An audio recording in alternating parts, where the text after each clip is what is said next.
नमस्कार, बहुत स्वागत है आपका। मैं हूं आपके साथ ऋषिका राणा और आप देख रहे हैं न्यूज स्टेट। देखिए, यूजीसी के नए नियम की सिफारिश ने देश में नई बहस को जन्म दे दिया है।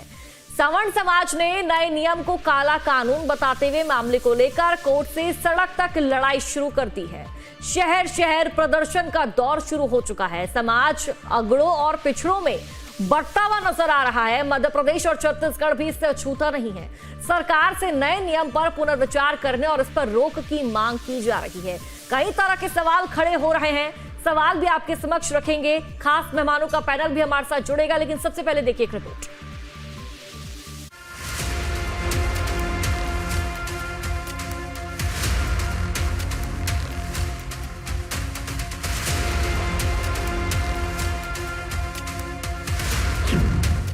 यूजीसी में अगड़ा पिछड़ा, कैंपस कैंपस जाति वाली जंग, किसका होगा नुकसान, कैसे निकलेगा समाधान। यूजीसी के नए नियम से देश भर में घमासान छिड़ गया है। समाज अगड़ों और पिछड़ों में बंटता नजर आ रहा है। अगड़ा समाज एक ओर यूजीसी के नए नियम को लेकर कोर्ट का दरवाजा खटखटा रहा है, तो वहीं सड़क पर उतरकर यूजीसी के नए नियम को लेकर आंदोलन हो रहा है। देश के साथ मध्य प्रदेश और छत्तीसगढ़ में भी यूजीसी के नए नियम को लेकर प्रदर्शन का दौर शुरू हो गया है।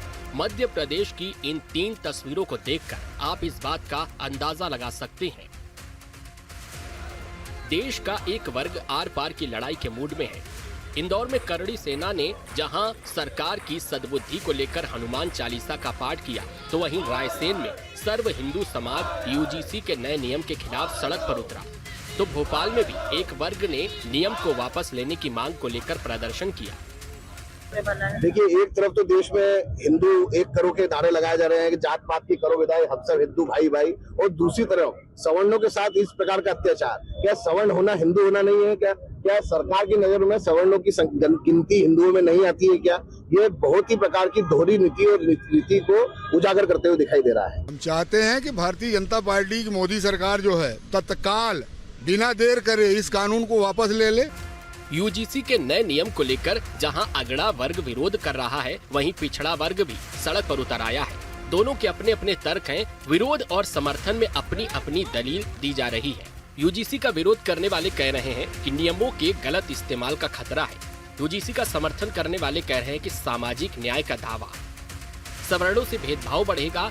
समर्थन करने वाले कह रहे हैं पिछड़ी जातियों को न्याय मिलेगा। विरोध करने वालों ने कहा है कि कॉलेज में अराजकता पैदा होगी। समर्थन करने वाले कह रहे हैं कि ओबीसी एससी एसटी को हक मिलेगा। सवर्ण स्वाभाविक अपराधी बनेंगे, ऐसा विरोध करने वाले कह रहे हैं। समर्थन करने वाले शिक्षा में सुरक्षित माहौल मिलेगा, ऐसा कह रहे हैं। विरोध करने वालों का कहना है कि झूठे आरोपों पर कार्रवाई का कोई प्रावधान नहीं है। समर्थन करने वालों को कहना है कि शिक्षा में समान अवसर मिलेंगे। बता दें कि नए नियम कैसे अस्तित्व में आए। रोहित वेमुला और पायल तंडवी की मां ने 2019 में जनहित याचिका दाखिल की थी। याचिका में परिसरों में जातिगत भेदभाव को समाप्त करने के मजबूत तंत्र की मांग की गई। याचिका पर कोर्ट ने केंद्र सरकार से जवाब तलब किया। मार्च 2025 में केंद्र सरकार ने सुप्रीम कोर्ट को जानकारी दी कि यूजीसी ने मसौदा तैयार कर लिया है। कोर्ट ने हितधारकों के सुझावों पर विचार के बाद नियम अधिसूचित करने की अनुमति दी, जिसके बाद जनवरी 2026 में इन्हें अंतिम रूप दिया गया। यूजीसी का नया नियम संसदीय समिति की सिफारिश पर बना है। यूजीसी का नया नियम कांग्रेस नेता दिग्विजय सिंह की अध्यक्षता वाली समिति ने तैयार किया है। यूजीसी के नए नियम पर बढ़ते बवाल के बीच केंद्रीय शिक्षा मंत्री धर्मेंद्र प्रधान ने बिल पर देश में फैले कंफ्यूजन को दूर करने की कोशिश की। उन्होंने कहा कि नए नियम से किसी को परेशान नहीं किया जाएगा। केंद्र और राज्य सरकारें इस बात की पूरी व्यवस्था करेंगी। बहुत विनम्रता से आश्वस्त करना चाहता हूँ, किसी को उत्पीड़न होने नहीं दिया जाए, कोई भेदभाव नहीं होगा, कोई डिस्क्रिमिनेशन नाम पे किसी को भी मिसयूज करने का अधिकार नहीं रहेगा। इसमें यूजीसी हो, भारत सरकार हो या राज्य सरकार हो, इसकी दायित्व रहेगी। और ये जो विषय आई है, ये तो सुप्रीम कोर्ट की निगरानी में व्यवस्था है। सरकार ने नियमों को लेकर अपनी सफाई पेश की है, लेकिन जिस तरह से मामला बढ़ता जा रहा है वो एक बार फिर मंडल कमीशन की याद दिला रहा है, जब पूरा देश अगड़ों और पिछड़ों में बढ़ गया था। इसके साथ ही सवाल है कि यदि यूजीसी के नए नियमों से किसी का नुकसान नहीं हो रहा है तो समाज में कौन भ्रम फैला रहा है। Team news state.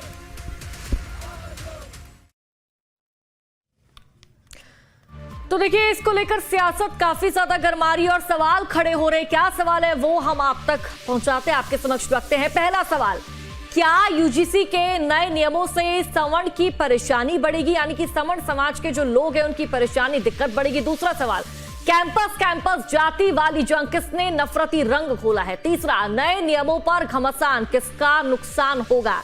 चौथा, यूजीसी का नया नियम कौन फैला रहा है कंफ्यूजन? और पांचवा, नए नियमों पर घमासान, कैसे इसका समाधान निकलेगा? सभी सवालों पर विस्तार से चर्चा करेंगे। हमारे साथ खास मेहमानों का पैनल जुड़ चुका है, उनका परिचय मैं आपसे करवा देती हूं। प्रोफेसर अरुण दिवाकर नाथ वाजपेयी, अरुण दिवाकर नाथ वाजपेयी, वीसीए एबी विवि बिलासपुर से। सर, आपका बहुत बहुत स्वागत है न्यूज स्टेट पर। सुरेश शुक्ला जी हैं हमारे साथ, राष्ट्रीय महासचिव है स्पार्क्स पार्टी के। सर, आपका भी बहुत बहुत स्वागत है। भगवान दास दलित चिंतक हैं हमारे साथ जुड़ेंगे, आपका भी सर बहुत बहुत स्वागत है। और तनुज दीक्षित है जो कि वकील है सुप्रीम कोर्ट के, वो भी हमें ज्वाइन कर चुके हैं। सबसे पहले मेरा सवाल आपसे रहने वाला है प्रोफेसर अरुण दिवाकर जी। देखिए, यहां पर कहा यह जा रहा है जो नया नियम लागू हुआ है, यूजीसी ने लागू किया है, ये कहीं ना कहीं जातिगत भेदभाव को मिटाने के लिए लागू किया गया है। कहा यह जा रहा है कि किसी भी एससी एसटी ओबीसी, किसी भी बच्चे के साथ, किसी भी व्यक्ति के साथ अगर भेदभाव हो रहा है, जो नया नियम लागू हुआ है उसके चलते भेदभाव के दर में गिरावट आएगी। सर, इससे सवर्ण समाज को क्या परेशानी है, क्या दिक्कत है? देखिए, आपने खुद ही अपने उसमें बताया कि यूनिवर्सिटी ग्रांट्स कमीशन का जो नियम आया है उन्होंने खुद तो बनाया नहीं, सुप्रीम कोर्ट में याचिका दायर हुई है। सुप्रीम कोर्ट ने निर्देश जारी किया है केंद्र सरकार को, और केंद्र सरकार की शिक्षा संबंधी नियमों को बनाने वाला काम यूनिवर्सिटी ग्रांट्स कमीशन करता है। तो यूनिवर्सिटी ग्रांट्स कमीशन ने अपने आप कुछ नहीं किया है, उसके पीछे एक सरकार की संवैधानिक शक्ति उसके पास में जिसने कि लागू किया है। देखिए, भारतवर्ष का जो आज का समाज है इशिका जी, वो समझिए कि न तो 1947 का समाज है, ना 1937 का समाज है, ना 1957 का समाज है, न समझिए 10-20 साल का समाज है। आज के समाज में आप पाएंगे तो एक ही महाविद्यालय में, एक ही विश्वविद्यालय के भिन्न भिन्न कक्षाओं में, भिन्न भिन्न लैब्स में हम पाएंगे भिन्न भिन्न जाति के, भिन्न भिन्न धर्म के, भिन्न भिन्न प्रजाति के, कह सकते हैं स्टूडेंट्स भी पढ़ रहे हैं और समझिए टीचर्स भी काम कर रहे हैं। तो एक दूसरे से मिलकर के काम करने का जो भाव है वो विकसित हो गया है। तो सवर्ण और अवर्ण वाली जो बात आ रही है सामने, वो उतनी समझिए कि गंभीर नहीं है जितनी कि पहले हुआ करती थी। अब भाव जो है एक जैसा है, जैसे कि मान लीजिए सवर्ण के शिक्षक हैं तो समझिए एससी एसटी ओबीसी के भी टीचर्स हैं और सब मिलकर के काम कर रहे हैं, वैसे विद्यार्थी भी आ रहे हैं। तो मुझे नहीं लगता है कि जो नया नियम आया है इससे कोई विशेष मनमुटाव होगा दोनों के बीच में। मुझे लगता है कि इसको पहले तो अध्ययन करना चाहिए, इसको देखना चाहिए इससे किस प्रकार से भाव पड़ेगा, क्योंकि ये कोई पहला नियम तो है नहीं। हमारे पास में शेड्यूल कास्ट कमीशन है, हमारे पास नेशनल एसटी कमीशन है, नेशनल वीमेन कमीशन है। किसी के बारे में कोई भी आरोप लगाता है तो उस पर जाता है, उनको कॉन्स्टिट्यूशनल पावर्स भी हैं, तो पहले भी उन पर एक्शंस होते रहे। अब इसमें इतनी सी बात है, मान लीजिए कोई भी एससी एसटी ओबीसी का व्यक्ति है, किसी की शिकायत कर दे तो उसको तुरंत उस पर एक्शन हो जाएगा। तो ये कहा जाता है काउंटर के लिए भी ऐसी व्यवस्था होनी चाहिए। मेरा कहना है कि थोड़ा सा धैर्य पूर्वक, मैं जितने जो आंदोलन कर रहे हैं दोनों ही पक्षों से कहते हैं, जैसे कि जब रामलला मंदिर बना था हमारे परम पूज्य सर संज्ञान ने कहा था भाई किसी को ज्यादा उत्साहित होकर के, प्रसन्न होकर के, दिया बत्ती करके और वो नहीं करने की आवश्यकता है। वैसे ही नियम आया है तो हमारे जो एससी एसटी ओबीसी के जो बंधु हैं, विद्यार्थी हैं, उनको न तो अधिक उत्साहित होना चाहिए, न सवर्ण गोत्र के लोग हैं उनको अधिक परेशान होने की जरूरत है। अभी चीज आई है, उसको देखिए तो आप, परखिए तो आप, उसके बाद में कुछ करिए। और उसके बाद में यदि आपके साथ में अन्याय होता है तो न्यायालय के दरवाजे हमारे भी खुले हुए हैं। हमें कॉन्स्टिट्यूशन के हिसाब से हमें बात करनी है। हमारे पास में न्यायालय है, उच्च न्यायालय, उच्चतम न्यायालय है, जो सारी चीजें करते हैं, तो उसको लेकर के आगे बढ़ना चाहिए बात। ऐसा मेरा सोचना है इसका। लेकिन सर मैं आपसे ये भी समझना चाहूंगी, ठीक है आपने तर्क रखा, आपका जो इस पूरे मामले को लेकर विचार है वो अपने न्यूज स्टेट के माध्यम से दर्शकों तक पहुंचाया, लेकिन सर जरा ये भी समझाइए कि झूठे के खिलाफ क्या एक्शन होगा? क्योंकि देखिए अगर SC ST OBC के लिए ये चीजें बन रही है, अगर SC ST OBC किसी भी बच्चे ने किसी भी व्यक्ति द्वारा किसी फॉरवर्ड कास्ट के बच्चे के लिए या व्यक्ति के लिए झूठ बोला जाता है तो उस SC ST OBC वाले व्यक्ति के खिलाफ क्या एक्शन होगा? इस नियम में इनके लिए क्या बदलाव है? नहीं देखिए, इस मामले ये तो बहुत ही सतर्क मामला है। मैं इससे पहले की बात करता हूँ कि आजकल जमाना जो खाली व्यक्ति का तो है नहीं, आज आर्टिफिशियल इंटेलिजेंस का जमाना है। बिल्कुल, हर जगह CCTV लगे हुए हैं, हर जगह कैमरे लगे हुए हैं, हर जगह उसको रिकॉर्ड किया जाता है। और आजकल तो हर कक्षा में CCTV लगा, पूरा जो कैंपस CCTV में लगा हुआ है। तो अगर मान लीजिए कोई लड़का झूठ बोलता है तो उसके बारे में थोड़ा सा दरियाफ्त तो करना पड़े, वास्तव में सही है कि गलत है, उसके बाद में कोई एक्शन होना चाहिए। इससे तो मेरा सरोकार है, और उसके लिए आर्टिफिशियल इंटेलिजेंस जो CCTV इत्यादि है उनका हमको भरपूर उपयोग करना चाहिए। यदि उसने झूठ बोला है तो झूठ बोलने के विरुद्ध भी जो एक्शन होना चाहिए। झूठ क्यों बोला, ऐसा नहीं है समझिए कि आपने झूठ बोलकर किसी को फंसा दिया, कि बहुत सारे केसेस ऐसे भी सामने आए हैं हमारे, विशेषकर जो विमेन एट्रोसिटीज के हैं, बहुत सारे प्रोफेसर्स को नुकसान इसमें हुआ है। तो उसमें भी कहीं न कहीं जांच परख जो हमारी इंटरनल कमेटी बनती है उसके द्वारा आती है, वो एक्सोनरेट भी होते हैं। वो कहीं न कहीं क्वेश्चनिंग तो होना चाहिए। लेकिन सर नियम में तो ऐसे कुछ बदलाव या चेंजेस नहीं कि किसी व्यक्ति द्वारा अगर झूठ बोला गया हो तो उसके खिलाफ एक्शन लिया जाएगा। ठीक है सर, आऊंगे आपके पास, आगे भी इस बारे में आपसे चर्चा करूंगी, आपसे विचार विमर्श करूंगी। सर आऊंगे आपके पास। सुरेश शुक्ला जी भी हमारे साथ लगातार जुड़े हुए हैं। सुरेश जी, आपके पास आते हुए देखिए यहाँ पर बात ये कही जा रही है कि सबको हक मिलना चाहिए, सबको अपना अधिकार मिलना चाहिए, लेकिन जब ये नया जो नियम लागू हो रहा है इससे सवर्ण समाज को क्या परेशानी हो रही है? क्यों आखिरकार सवर्ण समाज इसको लेकर विरोध कर रहा है, सड़कों पर उतर रहा है, प्रदर्शन कर रहा है, सरकार से गुहार लगा रहा है कि भाई, UGC से गुहार लगा रहा है कि भाई अब जो आपका नया नियम है इसको वापस लो? क्यों सर?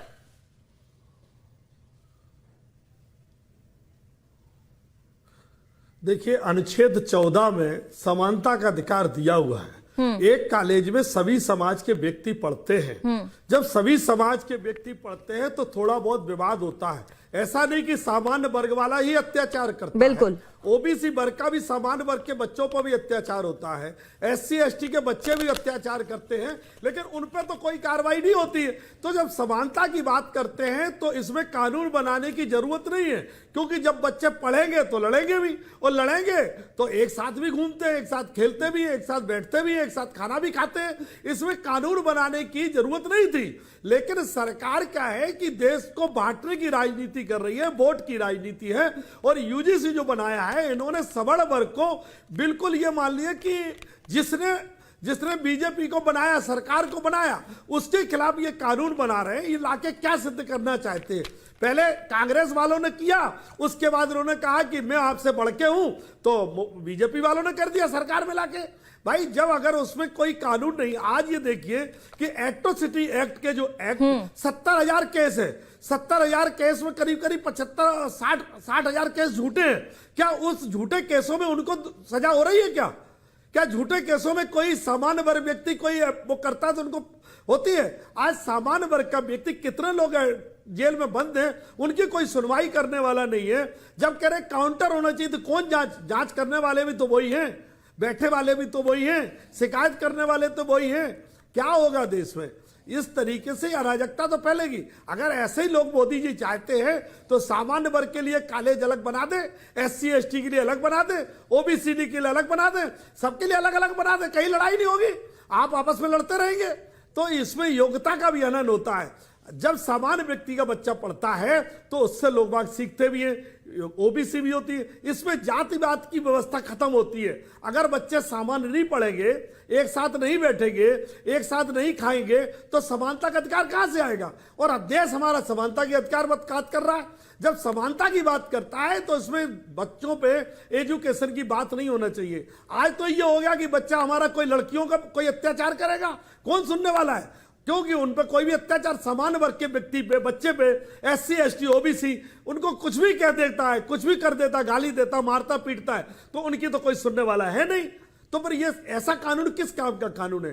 कानून होना चाहिए एक देश एक कानून, सभी के लिए समान कानून होना चाहिए, चाहे गरीब हो, चाहे अमीर हो, चाहे SC ST हो, चाहे OBC हो, कोई भी व्यक्ति हो, चाहे सामान्य वर्ग का व्यक्ति हो, सवर्ण वर्ग का व्यक्ति हो, सभी के लिए एक कानून होना चाहिए कि सबका एक समान नियम है। सब एक देश के लोग हैं। जब हमारा एक देश झंडा एक है तो हमारा देश का कानून भी एक होना चाहिए। लेकिन सुरेश जी, UGC तो कह रही है कि भैया आंकड़े बहुत बड़े हैं, पिछले कई सालों में आंकड़े बहुत ज्यादा बड़े हैं जब जातिगत टिप्पणी की गई हो किसी भी SC ST कास्ट के बच्चे को, इसलिए इस ठोस नियम को लागू करने की बात कही गई, लागू किया गया। इनफैक्ट कौन कह रहा है?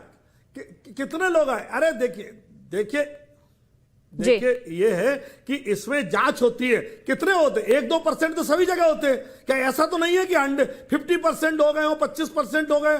कॉलेज में बच्चे लड़ते हैं, पढ़ते हैं, तो सामान्य वर्ग के व्यक्ति में लड़ाई हुई है, सामान्य वर्ग के बच्चों ने भी आत्महत्या की है। क्या सामान्य वर्ग के बच्चों ने सबल वर्ग के बच्चों ने आत्महत्या नहीं की कॉलेजों में? क्या सुसाइड नहीं किया?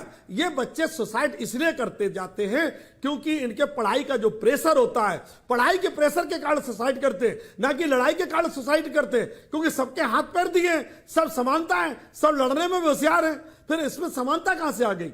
मेरा ये कहने का है कि UGC को अगर इन्होंने वापस नहीं लिया तो सबल वर्ग के बच्चे जो हैं वो जहर खाने को ले जाएंगे, आत्महत्या वैसे ही कर लेंगे, कॉलेज में एडमिशन के पहले ही सुसाइड कर लेंगे, या तो उनको देश छोड़ के जाना पड़ेगा या वैसे सुसाइड कर लेंगे।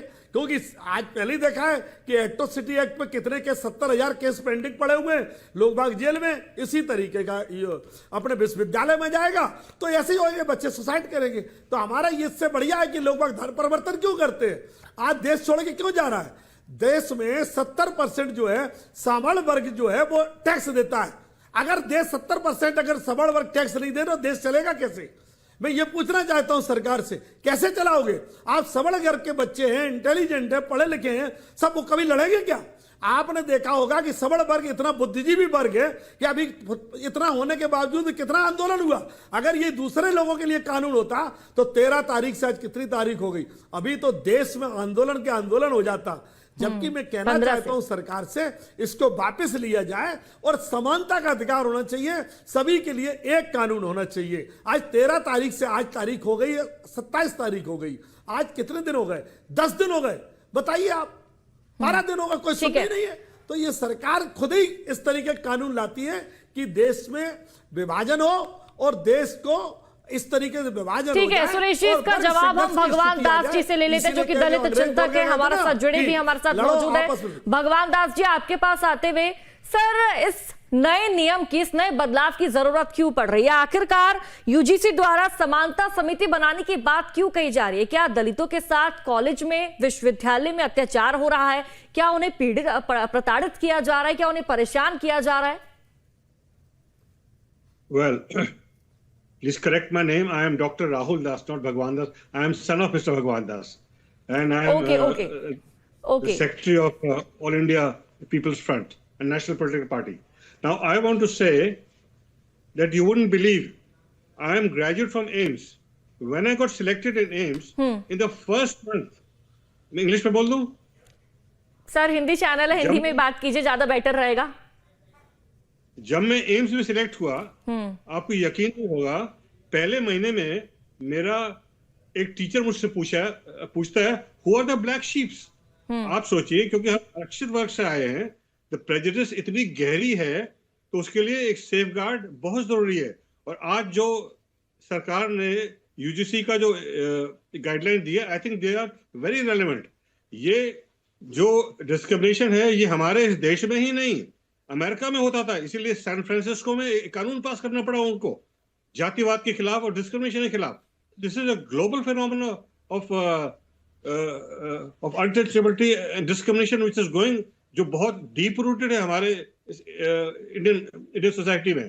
तो मैं इसका समर्थन करता हूं, और जो यूथ रिएक्ट कर रहे हैं, they are misguided people and they are over reacting. हमारे पास कोई भी, आप क्यों कर रहे हैं, क्यों इसका समर्थन कर रहे हैं? क्या दलितों के साथ किसी भी कॉलेज में, विश्वविद्यालय में अत्याचार हो रहा है? सर अगर किसी ओबीसी के साथ, एससी के साथ, एसटी के साथ अत्याचार हो रहा है तो सर बच्चा तो जनरल का भी इसमें शामिल हो सकता है ना, फॉरवर्ड कास्ट का बच्चा भी तो शामिल हो सकता है ना जिसके साथ अत्याचार हो रहा है। उसके लिए क्या, सवर्ण समाज के लिए क्या? सर ये भी आप जरा बताइए। जो सवर्ण समाज है उसके साथ जाति सूचक शब्द नहीं इस्तेमाल किए जाते, जाति के आधार पे गाली गलौज नहीं किया जाता, लेकिन जो हमारे SC ST लोग हैं, OBC के लोग हैं, उनके साथ उनका तो जाति ही उनकी गाली है। अब जैसे आप भंगी शब्द को सुनिए, भंगी का मतलब क्या है? भंग करना, लेकिन वो एक गाली सी बन चुकी है। देखिए ये बहुत मुश्किल से समझना है। अगर मैं आपसे कहूं कि एक लेडी के साथ कोई डिस्क्रिमिनेशन नहीं होता, बसों में उसे छेड़छाड़ नहीं होती, तो क्या लेडी सम्मान जाएंगी क्या ये इस बात को? ये डिस्क्रिमिनेशन बहुत डीप रूटेड है, और ये सरकार ने, हमारी जो मोदी सरकार से, आप सरकार से कहिए कि सरकारी सिस्टम में जाति शब्द हटा दीजिए ना साहब। आप सरकार से कहिए कि सरकारी सिस्टम में जाति शब्द हटा दीजिए, तो ना कोई जाति सूचक बात करेगा, ना कोई ओबीसी कहेगा, ना SC ST कहेगा। आप जाति की बात क्यों कर रहे हो? आप समानता की बात करिए ना साहब। आप जाति की बात कर रहे हो, आप सरकारी सिस्टम से जाति हटा दीजिए। आप कहते हो फॉर्म में लिखते होगे वो अपनी जाति लिखते हो, और अगर कोई जाति से बात करता है तो आपको दर्द होता है। आप क्यों कह रहे हो? जो असमानता है हटवा दीजिए सरकार से कह, आप सब लोग मिलके। मैं तो कहता हूं उसमें मैं भी शामिल हूं। समानता है तो जाति, अरे जाति हटा दीजिए ना। जब जाति हट जाएगी समानता आ जाएगी ना। कोई आपसे पूछेगा आप कौन सी जाति को, ना आपको मैं पूछूंगा किसी कौन सी जाति का। इसमें जाति शब्द का उल्लेख क्यों कर रहे हो? जाति आऊंगी आपके पास, आऊंगी। सवाल जाति का शब्द हटा दीजिए। आप सरकारी सिस्टम में कानून है, फिर आप कानून लेके आइए उसके लिए, फिर आप, है ना? ठीक है, आऊंगे आपके पास। हमारे साथ कानून आप करवा लीजिए ना, सब लोग मिलकर कानून लाइए ना। मैं कब मना कर रहा हूं, मैं तो सबसे पहले कह रहा हूं। हाँ तो आप लोग मेजोरिटी में है ना जी, जो मेजोरिटी में वो लोग उसको लेके आए कानून, इस समस्या को समझ के। आप तो ये तो कानून को, अरे आप सपोर्ट करिए ना। आप कहिए ना अभी न्यूज में कि आपको जाति शब्द हट जाना चाहिए। आप न्यूज में कहिए ना, आप डिबेट में कहिए ना, मैडम के सामने बैठे हुए आप भी, आप सामने बोलिए ना कि जाति शब्द हटा दीजिए सरकारी सिस्टम से। कोई जाति की बात नहीं करेगा, समानता की बात होगी। ठीक है, आऊंगी आप दोनों के पास। तनुज जी, आपसे मेरा सवाल है, आप इस पूरे मामले को कैसे देख रहे हैं? क्योंकि अब देखिए बात ये कही जा रही है 2026 का जो नियम है वो लागू कर दिया गया, और बात ये कही जा रही है कि जल्दी इक्वालिटी जो कमेटी है उसका गठन भी कर दिया जाएगा। आप इस पूरे मामले को कैसे देख रहे हैं तनुज जी? देखिए, सुप्रीम कोर्ट ने एक महत्वपूर्ण PIL जिसमें रोहित वेमुला और पायल तड़वी के ऊपर एक सुनवाई में एक गाइडलाइन बनाने के लिए, नियम बनाने के लिए एक प्रेरित किया, और उसी का UGC ने एक कानून के रूप में, नियम के रूप में लागू करने की बात कही है। इसको अगर हम गौर से देखें तो इसके अंदर जो बेसिकली है वो इक्विटी कमेटी बनाने के लिए और इक्विटी अपॉर्चुनिटी सेंटर बनाने की बात कही है, जो कि 24/7 वर्क करेंगे। देखिए, इन सब चीजों से कोई आपत्ति नहीं है। मैं एट्रोसिटीज कानून की बेहद गंभीर जानकारियां रखता हूं और उसमें एक्सपर्टीज है मेरा। निश्चित रूप से भारत के अंदर ऑलरेडी संविधान के अंदर और laws bylaws there are बहुत सारे ऐसे कानून बने हुए हैं जो एट्रोसिटीज की पूरी तरीके से सुरक्षा करते हैं। बात बहुत मुद्दे की है। ये जो शिकायत दर्ज होगी कमेटी में, इसकी कोई भी बात गुप्त रखी जा सकती है, यानी शिकायतकर्ता कौन है ये भी गुप्त रखा जा सकता है, लेकिन जिसके विरुद्ध शिकायत हुई है उसको निश्चित रूप से इसको फेस करना होगा। मतलब कुल मिलाकर के अगर देखा जाए तो ये सबसे बड़ा इसका लूप पॉइंट मुझे दिखाई देता है जिसको असेस करने की आवश्यकता है।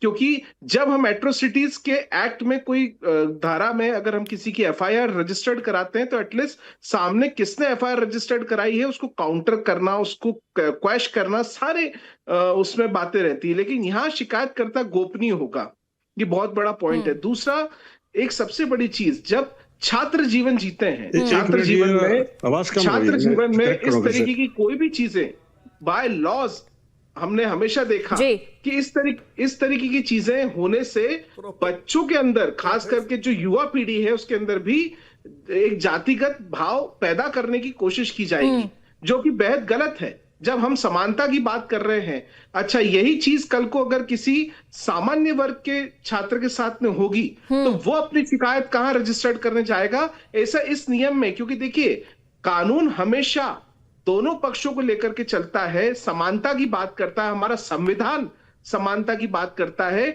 तो क्या कोई नियम केवल एक पक्षीय हो, इसके लिए इसको स्वीकृत करना क्या उचित होगा? ये बहुत बड़ा प्रश्न है, इसको लेकर के जरूर चिंता करने की आवश्यकता है। जी। बिल्कुल तनुज जी, कई तरह के सवाल खड़े हो रहे हैं, क्या इस पूरे नियम में संशोधन होगा? क्योंकि लगातार जो लोग हैं सवर्ण समाज के, वो गुहार लगा रहे सरकार से कि भैया इसको तो वापस लो, ये हमारे लिए खतरनाक है, काले कानून के रूप में से देखा जा रहा है।